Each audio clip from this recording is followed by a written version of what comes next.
Mister Gandhi नहीं चाहता था कि हमारे गले से हांडी हट जाए और टाई आ जाए, हमारी कमर से झाड़ू हटकर कुर्सी लग जाए। वो आमरण अनशन कर देता है, अंग्रेजी सरकार का कहना नहीं मानता और भारत आने पर अंग्रेजी सरकार उसे उठाकर पूना की यरवदा जेल में डाल देती है।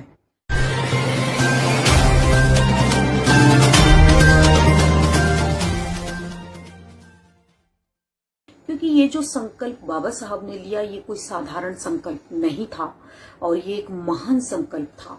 जब वडोदरा की धरती पर बाबा साहब डॉक्टर अम्बेडकर जाते हैं तो वहां पर जाति के आधार पर उनके साथ छुआछूत और भेदभाव किया जाता है। और वहां पर जब, क्योंकि इतने ऊंचे पद पर वहां पर बाबा साहब थे, सैन्य सचिव पद पर वहां पर थे और विदेशों से पढ़ लिख कर आए थे, सूटेड बूटेड बाबा साहब डॉक्टर अम्बेडकर थे, लेकिन फिर भी उनके साथ छुआछूत और भेदभाव किया गया। जब पानी पीने के लिए मांगते थे तो उनको पानी नहीं दिया जाता था, जब फाइल पढ़ने के लिए मांगते थे तो उनको फाइल नहीं दी जाती थी। बाबा साहब के आने से पहले सारे टाट उठा लिए जाते थे, कालीन को उठा लिया जाता था और बाबा साहब के जाने के बाद पूरे ऑफिस को गौमूत्र से धोया जाता था। इस अपमान को बाबा साहब सहन नहीं कर पाते और वो 11वें दिन ही वहां से इस्तीफा दे देते हैं। और जब वापस आते हैं तो कुछ घंटे के लिए उनकी गाड़ी लेट हो जाती है और वो पास के बने कंपनी बाग में एक बरगद के पेड़ के नीचे बैठकर फूट फूट कर रोते हैं। और रोते किसके लिए हैं? वो रोते हैं हमारे लिए, कि जब मुझ जैसे पढ़े लिखे व्यक्ति के साथ इतना छुआछूत और भेदभाव हो रहा है तो मेरा समाज जो इतना गरीब शोषित पीड़ित है उसके साथ ये लोग कैसा व्यवहार करेंगे। यदि इतनी पढ़ाई करने के बावजूद भी मैं इस छुआछूत और भेदभाव को खत्म नहीं कर पाया तो मैं अपने आप को गोली मार लूंगा। ये संकल्प बाबा साहब वडोदरा की धरती पर करते हैं। कहते हैं कि 1 मिनट में किसी की जिंदगी नहीं बदलती, लेकिन 1 मिनट में लिया गया फैसला जिंदगी जरूर बदल देता है। बाबा साहब डॉक्टर अम्बेडकर ने जो वडोदरा की धरती पर जो फैसला लिया, उस फैसले से, उस संकल्प से उन्होंने लाखों करोड़ों लोगों की तकदीर बदल कर रख दी। आज जितने भी तमाम अधिकार आज हम लोगों को मिले हैं, जितनी भी सुख सुविधाएं आज हमारे पास हैं, वो किसी की बदौलत नहीं, वो सिर्फ और सिर्फ बाबा साहब डॉक्टर भीमराव अंबेडकर जी की बदौलत है। क्योंकि हमको यहाँ तक लेकर के आने वाले कोई और नहीं। और जितना भी कुछ बाबा साहब ने किया वो बहुत कठिनाइयों से, बहुत मुश्किलों से हमारे लिए किया। बाबा साहब डॉक्टर अम्बेडकर 23 सितंबर 1917 से वो क्रांति का बिगुल बजा देते हैं और उनका जो संघर्ष है वो 5 दिसंबर 1956 तक कंटिन्यू जारी रहता है। अपने जीवन के 39 साल तक वो संघर्ष करते रहते हैं हमारे लिए। अपने लिए उन्होंने कभी कुछ नहीं किया, क्योंकि कहते हैं कि अपने वो होते हैं जो आपके रोने पर आते हैं, लेकिन मैं कहती हूँ कि अपने वो नहीं होते जो आपके रोने पर आते हैं, अपने वो होते हैं जो आपको रोने नहीं देते। और इतिहास गवाह है कि अगर हमारी आंखों के आंसू पहुंचे, अगर हमारे होठों पर मुस्कुराहट आई, तो वो सिर्फ और सिर्फ परम पूज्य बोधिसत्व बाबा साहब डॉक्टर भीमराव अंबेडकर जी की बदौलत। बहुत कुछ बाबा साहब ने गवा कर हम लोगों को ये तमाम अधिकार दिलाए हैं। कितने भी जन्म हम लोग ले लें तो भी बाबा साहब डॉक्टर अम्बेडकर का ऋण हमारे ऊपर है और इस देश के ऊपर रहेगा। और इस देश में रहने वाले लोग और स्पेशली महिलाओं के ऊपर बहुत बड़ा ऋण है बाबा साहब डॉक्टर अम्बेडकर का। अपने हड्डियों की माला बनाकर भी अगर मैं बाबा साहब के चरणों में रख दूं तो भी मैं उनका कर्ज कभी नहीं उतार सकती। साथियों, जैसे कि आप सभी लोग जानते हो कि 24 सितंबर भी आने वाला है और 24 सितंबर यानी धिक्कार दिवस के रूप में इसको मनाया जाता है। क्योंकि जब बाबा साहब डॉक्टर अम्बेडकर इंग्लैंड की पार्लियामेंट से हमारे लिए संपूर्ण अधिकार लिखित रूप में लेकर के आए तो मिस्टर गांधी को ये पसंद नहीं आया।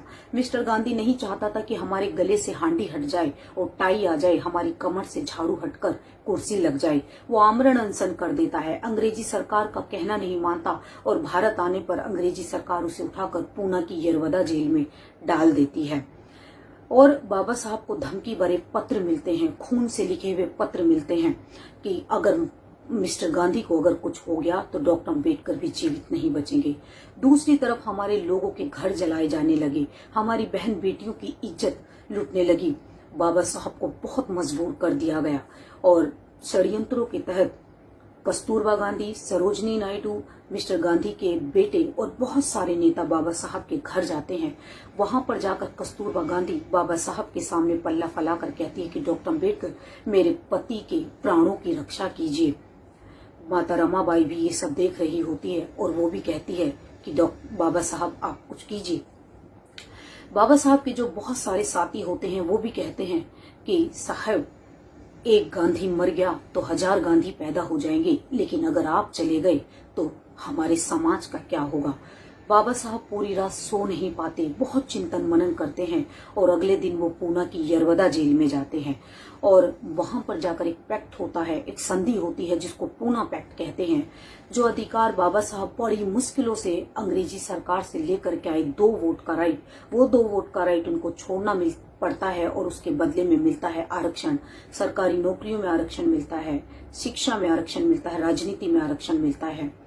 बाबा साहब जब पूना पैक्ट पर हस्ताक्षर कर देते हैं और मिस्टर गांधी, पंडित मदन मोहन मालवीय और सी राजगोपालाचार्य से हाथ मिलाकर जब वो वापस आते हैं तो ये तीनों बाबा साहब डॉक्टर अम्बेडकर के जाने के बाद गाय के पेशाब से अपने हाथों को धोकर पवित्र करते हैं, क्योंकि इनके धर्म ग्रंथ यही कहते हैं कि शूद्र पढ़ लिखकर कितना भी विद्वान बन जाए तो भी वो सम्मान के पात्र नहीं है। और इसीलिए ये मनुवादी लोग, ये ब्राह्मणवादी लोग कभी भी बाबा साहब डॉक्टर अम्बेडकर को सम्मान नहीं दे पाए। घर आते हैं बाबा साहब और बड़े निराश होते हैं, बड़े परेशान होते हैं और 3 दिन तक वो खाना नहीं खाते और वो ये बात मंच से भी कहते थे कि मैंने पूना पैक्ट पर हस्ताक्षर कर बहुत बड़ी गलती की है। तो बाबा साहब डॉक्टर अम्बेडकर का ये देश हमेशा ऋणी रहेगा, क्योंकि आज हम लोग हर क्षेत्र में आगे बढ़ रहे हैं। वो सिर्फ और सिर्फ बाबा साहब डॉक्टर भीमराव अम्बेडकर जी की बदौलत हम बाबा साहब के अनुयायी हैं। अगर हम लोग उनके अनुयायी हैं तो हमें उनके बताए रास्ते पर चलना होगा। बाबा साहब का जो सपना था भारत को बौद्धमय करना, वो बौद्धमय सपना कैसे पूरा होगा? जब हम सभी लोग एकजुट होंगे तभी बाबा साहब का सपना पूरा होगा। जब इस देश की 50% की जो आबादी महिलाओं की है, जब वो महिलाएं अपने घरों से बाहर आएंगी तब बाबा साहब का सपना पूरा होगा। नहीं तो हमसे बड़ा गद्दार कोई भी नहीं है, क्योंकि पीढ़ी दर पीढ़ी आरक्षण बाबा साहब का हम लोग खा रहे हैं, लेकिन हम ही लोग उनके साथ सबसे ज्यादा नमक हरामी कर रहे हैं। तो मैं यही कहना चाहती हूँ कि बाबा साहब डॉक्टर अम्बेडकर ने हमें जितना भी कुछ दिया है वो बहुत मुश्किलों से दिया है। बाबा साहब ने अपना कोई भी काम अधूरा नहीं छोड़ा, वो सब कुछ पूरा करके गए हैं। बस हमें नया सोचने की जरूरत नहीं है, नया कुछ करने की जरूरत नहीं है, सिर्फ और सिर्फ उनके बताए रास्ते पर हम लोगों को चलना है। तभी इस देश का उद्धार हो सकता है, तभी ये देश विकासशील बन सकता है।